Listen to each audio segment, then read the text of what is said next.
Don't go away. Stay tuned. Second Chance Youth Ranch TV with my very special guest, Billy Hubbard, our Daily Operations Director, and Andrew Wyatt, one of our foster dads. You don't want to miss this show. We'll be right back.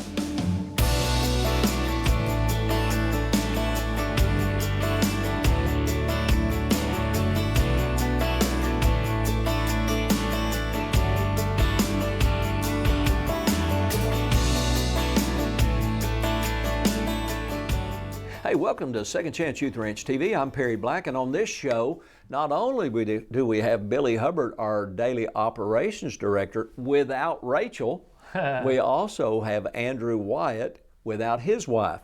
So on this show, we're going to talk a little bit about you, Andrew. We're going to get a little information from Billy, and we want to find out about you, where you grew up. Did you grow up? Based on some of the videos and pictures I see of you, I don't think you've grown up. You're still young, playing games, paintball specifically. You actually do that competitively? So I did it competitively for about 16 years.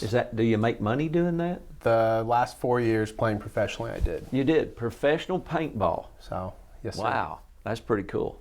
It is. They do that on ESPN or somewhere, don't they? They do. Yeah. It used to be on ESPN. I broadcasted a lot, and now they do a lot of streaming services. Yeah. So you can go tune in on Go Sports. Yeah. And they air all the current pro events. All right. So tell me, are you an Arkansan? I don't notice a Southern accent. No, I'm technically a Floridian. A Floridian.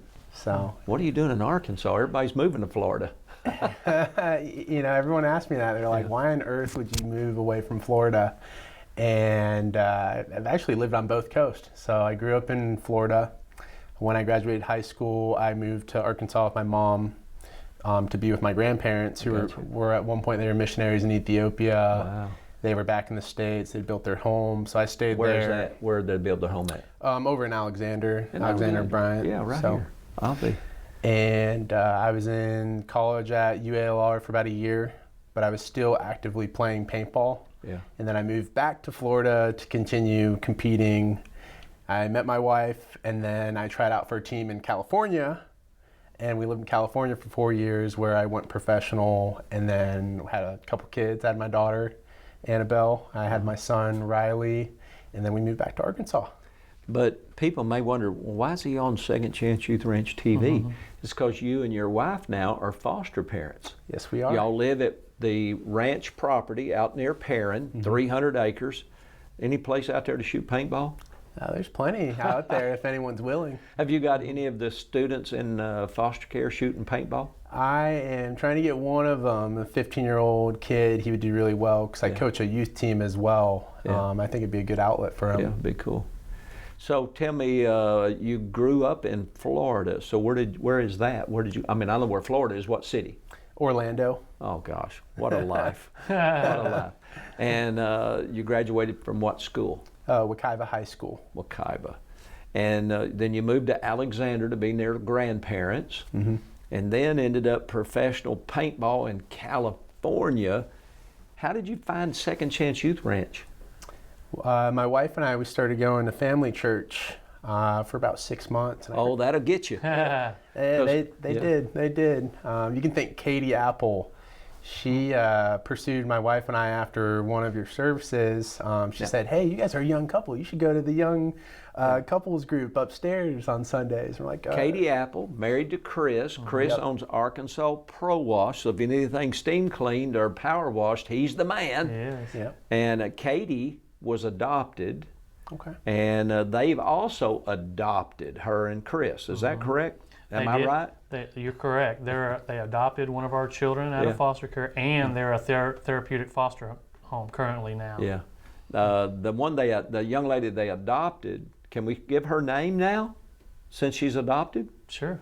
Her name is Taylor? Taylor. And she lives in Fort Smith now. She's a young adult, probably 22 or 3. Probably so, yes, sir. Went to Arkansas Christian Academy. So they're the ones that when you started attending Family Church Bryant, commercial time. We'd love to invite you to join us at Family Church Bryant. We have services at 9 and 11 on Sunday morning, Wednesday night at 7. The pastor there is awesome. It's amazing. Woo! Which is me. But we'd love to have you. We got something for children of all ages. And along with Arkansas Christian Academy, there's something going on this campus all the time. Yes, sir. But why did y'all start coming to Family Church? Was there some connection? We had moved to a home that was really close by, and I always passed this church. I was just curious. It said Family Church. It said Family Church. We have a family, so just let's go check it out. I told my board in 1990, the spring of 90, we started the church Father's Day of 90. The name Family Church, I just thought it was so plain. But what you just said, I've heard over and over for 32 years. Why did you come here? Well, we were looking at church for our family, and we saw Family Church and said, hey, let's check it out. And here we are. That's amazing. Sir. So you guys started attending here. You started attending that young couples group as well? Yes, we did. And at what point did you hear about the ranch? Was that from the Apples, the class, or announcements at church? We always heard the term the ranch thrown around. We're like, what is this ranch? Everyone talks about it. And Lana Henley would talk about it. People in our group would talk about it. And eventually we realized, okay, Second Chance Youth Ranch. Yeah. That was shortly around the time where you guys were actually doing your banquet. Oh, yeah. And prior to us knowing about the ranch, we had an extra bedroom in our house, and my wife and I, we had talked about fostering a child before we had any idea that that's what Family Church did. Yeah. So it was just really divine. It was cool. Yeah. Yeah, and let me tell you, Family Church is the church that we founded in 1990. Second Chance Youth Ranch is a 501c3 public benefit charity. All your gifts are tax deductible, but we're not looking for gifts as much as the opportunity to give our life away. That's right. So when people come to the church, they hear about the ranch because I was responsible for being the founder of both. Billy being the daily operations director. We've only got about 30 seconds. Billy, how did y'all connect in regards to Andrew and his wife coming on staff? I was sitting there trying to brainstorm how that happened. You probably remember better than I would. I'm sure you just reached out to us after hearing about the banquet. We had reached out and continued to reach out to Rachel, and she's like, well, we really need campus parents. And she's like, just come out to the ranch, let's talk. And when we came out to the ranch, I saw it, and I'm like... I remember you having that conversation. You were like, this is where I want to live. And I think y'all prayerfully, and you're kind of leader of the home. Your wife's like, whatever you want to do, honey. She was in sales. She was a great sales person at a pretty high reputable auto dealership in Central Arkansas. And they just downsized and made it happen. All right, we're going to take a brief break. We'll pick up right here where they left off, where Andrew and his wife became a part of our staff helping children every day at Second Chance Youth Ranch. A mission field around you is filled with young hearts needing a forever family. And at Second Chance Youth Ranch, our team is committed to providing healthy, stable, loving homes and families to hurting children in the Arkansas foster care system and those up for adoption. Please contact us if you feel the tug at your heart to help foster or adopt, and find out the steps you could take to help fulfill a child's lifelong dream. Maybe you can't foster or adopt, but you could help. The need for thousands of children in the system is staggering. But with the help of faithful partners and business alliances, we are meeting those needs right now. Would you help us make a difference? Every gift, regardless of size, impacts a child's life directly and helps provide for a home in the gap right now. Visit the Second Chance Youth Ranch website at 2CYR.org to read more, watch the stories, and to make a contribution for a hurting child's care. Monthly partners are needed, so please contact us right away.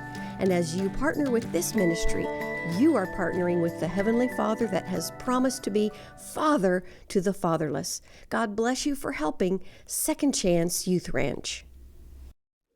Welcome back to Second Chance Youth Ranch TV. We're with Andrew Wyatt. He and his wife are foster parents in one of our campus homes, and that campus is near Perrin. And then we have our 4 homes right here on this campus right here in Bryant. And then our 3rd campus is there on Smithers Drive in Benton, where we're not only building 1 home right now, finished that home in November of 2022. We're now acquiring the property next door and going to build another home there. God is moving quickly. Yes, he is. So Andrew, tell me about you. You grew up, when did you meet the Lord? So I grew up as a pastor's kid. Okay. Unfortunately, my parents ended up getting separated. Yeah. Kind of grew up in the church. I would say he really got a hold of my life, in my early 20s. Early 20s. So tell me, as a child, being a pastor's kid, oh, that could be a bummer. Being a pastor's kid, was that difficult? Was that challenging?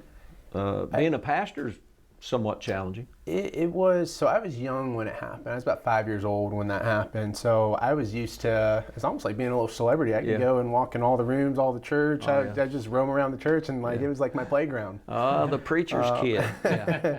So I didn't fully understand the magnitude of it at that age. So maybe it would have been different for my sisters who were a little older. Yeah. But you and your mom stayed there in Florida till you graduated high school. Yes, we stayed at that same church until I graduated high school. So let's come back to the salvation experience. But first, did you get married before or after your salvation experience in your early 20s? Because I don't know how old you are. I'm 29. Okay. When I met my wife while we were dating, we both started to share our experiences, and we grew up very similar. We grew up going to the same style of church as well, 15 minutes apart. So we lived in the same town, never met each other until we were in our 20s. What you say the same style of a church? There's different styles. What kind of style was that? It was Assemblies of God. All right, so y'all clapped your hands, lifted your hands. We did it all. And as a preacher's kid, you wandered around and went in any classroom. You also probably ran around a building or a pew or two, didn't you? Or climbing underneath the stage, in the dark tunnels underneath the stage. It was awesome. Yeah, you got your own little thing going on there. So both of y'all grew up kind of in the Spirit-filled movement. Yes, we did. And then, so tell me what happened in your early 20s then. Got married. Started competing pretty seriously, had my kids, and I just realized I want better for my kids. Wow. I really want the Lord to lead me as a father, as a husband, because otherwise, that's tough. You're just going to constantly be treading water without Him. Yeah. Billy, you and Rachel, you've been the daily operations director for how long at the ranch? 11 years, I guess. 11 years. Y'all been at the ranch 13. 16, but 17. Rachel used to come when she was a young girl, a tween and a teen, because I used to speak in the youth all the time, and she was a part of that. And when y'all got married, when did y'all get married? We got married in 2006. And y'all decided, hey, if we're going to get married and have a family, much like Andrew, what was your deal? We wanted to go all in. We weren't living for the Lord, neither one of us. We had that good foundation. But we were like, we're going to get married. Let's do this right. Yeah. So she said, well, let's go to family church. That's where I used to go. Is that what happened? Sort of, yeah. It was more me wanting to go there. We lived in Little Rock. It's really weird. If you live in Little Rock, you don't travel to Bryant. Yeah. But if you're in Bryant, you always go to Little Rock. It's a weird deal. Yeah. Consider it country. So she always talked about you and the youth group and family church. And I'm like, well, we tried a couple of churches in Little Rock, and we're like, it's not for me. I'm like, okay, well, let's try family church. So we lived downtown Little Rock in a loft apartment, drove to family church, and I remember sitting back row left, for last one in, first one out, for about 6 months. Yep. And I remember the very first message, and I heard you, and I told Rachel, this is our church. I think it was the way, like I addressed it the last session, the Bible is so great about explaining something so complicated in an easy way, and that's how you talk from the pulpit. Yeah, it's something I tell everybody. I could understand. People say, well, you just make it so simple. I said, that's because God made it simple so I could get it, and all I'm doing is telling you what I received. Yeah, and I said, this is us. So. But I don't know how many people know the testimony. Your dad, where did he grow up, Billy? He grew up in Boys Town in Memphis. At the age of 8 to 18, he was taken away from his parents due to abuse, and was raised in Boys Town in Memphis. So this is something that was deeply ingrained in your genealogy almost. It was. He didn't really want to talk about those years. I think they may have did things a little bit differently. He never told me he loved me or he was proud of me, but I knew he did both. Yeah. So it's really important for me to know that history and really to break that generational curse for the kids that come here. So I've got two guys here on the set, two men of right. God Yep. who recognize that if we're going to have a family, and boy, isn't that a controversial subject today? A is. family, a man, a woman, and children. That if we're going to do this, we need to do it right. That's right. And some seeds have been planted in both of you where if we're going to do it right, we've got to get on God's system, because God's system works. God created the family long before He created any other institution, or what we'd call an institution. In the beginning, God That's right. created man and woman. Preacher from Virginia said many years ago, Jerry Falwell, which irritates some people, he said God created Adam and Eve, not Adam and Steve.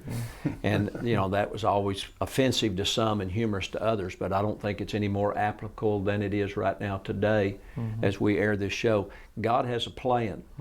The Bible says the ways of man end in death. There's a way that seems right, but the ways are death. But God has a plan. And you know what? God's plans work. In our automobiles, we've got an owner's manual. The light comes on, we open it up and says, oh, you need to go get this serviced, or you need to get an oil change, you need to have your tires checked. We have an owner's manual. The creator of the universe, who took a handful of dirt and spoke life and breathed life into it. And that's who we are. And if you're watching right now, and you're wondering, how can I get my life to work, my family to work? How can I get my family to come together? Give God a chance. That's what these guys have done, and that's what we do every day. So we're praying for you. We're going to take a brief break. We'll be right back. Yeah, I'm good at basketball. I'm proud of that. I mean, nobody can tell me I'm not good at basketball. Can I have that basketball? That basketball look good. My name is Brandon, I'm 15. I like to play football and basketball. Draw, listen to music, and read. I think my favorite book is Stephen King's books. I like all his books. I think my favorite one is It, or The Sleeping Beauty. My favorite subject is math. I'm really good at that. My teacher yells at me most of the time. But then, after she yells at me, I do what she says, and I appreciate the help that she gives me. I want to be in the NFL, the NBA. Lakers is my favorite basketball, and which my team didn't make it. My team didn't make it last year, which was the Chiefs, but they made it the year before that and the year before that.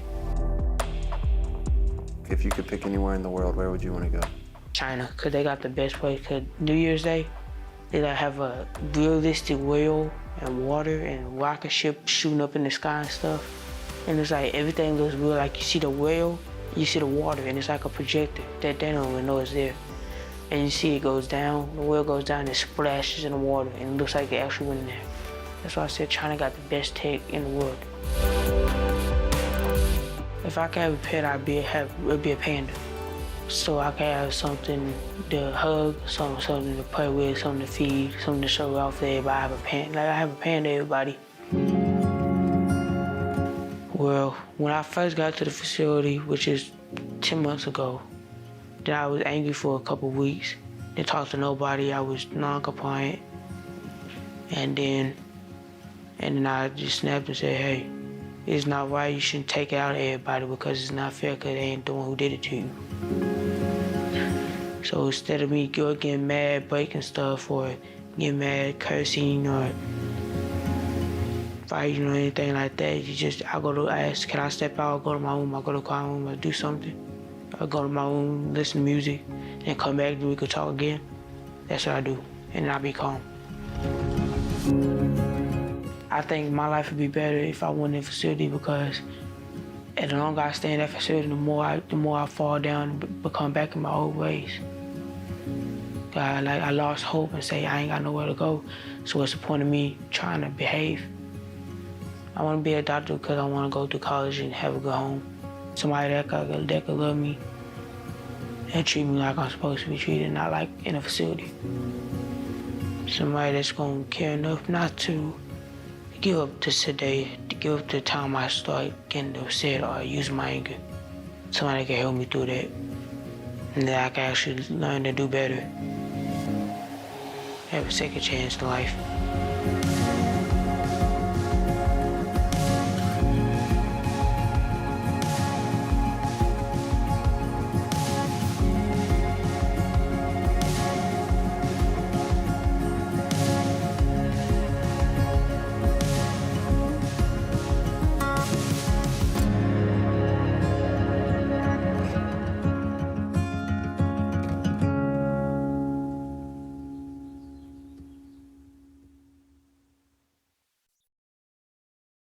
Hey, welcome back. You know, this show is designed primarily to keep foster care right out here every week, letting you know across the Victory Television Network audience that you are needed, that you are a gift from God, and God has given a gift to you and us, and His name's Jesus, and we want you to know Him.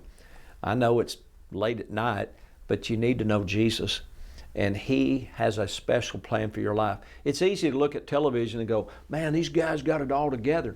Well, God keeps it together. That's right. Even There you though go. we're like a cat playing with a ball of twine, we're just messing it up all the time, but God just keeps making this work. Andrew Wyatt is our guest today. He's one of our foster families, he and his wife. Y'all been married how long now? 6 years. 6 years. And you've been on staff at the ranch as a foster family for how long? I think we're coming right on a year. Right on a year.